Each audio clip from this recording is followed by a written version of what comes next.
તો અમદાવાદમાં વિમાન દુર્ઘટનાથી આખો દેશ આઘાતમાં છે અને હાલ મૃતકોના ડીએનએ તેમના સંબંધીઓ સાથે મેચ કરવાની પ્રક્રિયાઓ પણ ચાલી રહી છે। ત્યારે આ દુઃખદ ઘટના સમયે પણ કેટલાક લેભાગુ તત્વો છેતરપિંડી કરી રહ્યા છે। મૃતકના પરિવારજનોને ફોન કરી સરકારમાંથી બોલતા હોવાનું લેભાગુ તત્વો કહેશે।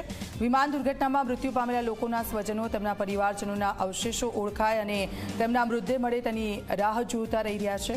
ત્યારે આવા લેભાગુ તત્વો પરિવારજનોને ફોન કરીને પૈસા પડાવે છે। ત્યારે સિવિલ તંત્ર તરફથી સ્પષ્ટતા કરવામાં આવી છે કે નિયત કરેલા નંબર સિવાય કોઈપણ નંબર પરથી ફોન આવે તો તેની જાળમાં ન ફસાવવા માટે અપીલ કરવામાં આવી છે। મૃતદેહ સોંપવા માટે કોઈપણ પ્રકારના નાણાં તંત્ર લેતું નથી તેવી પણ સ્પષ્ટતા કરવામાં આવી છે। તો આ જે નંબર આપવામાં આવ્યો છે નંબર પરથી જો તમને ફોન આવે તો જ તમારે સમજવું કે અમારે અમારા સ્વજનોના મૃતદેહ લેવા માટે જવાનું છે। આ નંબર આપના ટીવી સ્ક્રીન પર જોવા મળી રહ્યો છે। આપ જુઓ 9429916608 આ એક નંબર છે અને બીજો નંબર 9429916758।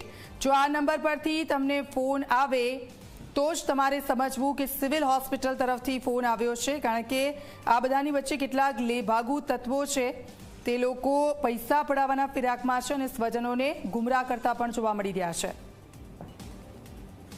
આ ગુજરાત સરકારનું એકમ છે અને ગુજરાત સરકારના એકમમાં કોઈ બી નાણાકીય લેવડ દેવડ કરવામાં આવતી નથી। તમારી પાસે કોઈ બી નાણાં માગવામાં આવશે એ ફ્રોડ હશે, એટલે એને તમે એન્ટરટેન ના કરશો। સિવિલ હોસ્પિટલ અમદાવાદમાંથી તમને જે ફોન આવે એ જ સત્ય છે કે તમને ફોન નંબર આપવામાં આવશે અને એને હેન્ડ હોલ્ડિંગ કરીને તમે આખી પ્રોસેસમાંથી પાસ કરવામાં મદદરૂપ થશે। કોઈ બી ફી કે કોઈ બી જાતના નાણાંની વસૂલાત આમાં કરવામાં આવતી નથી, એટલે એ આપ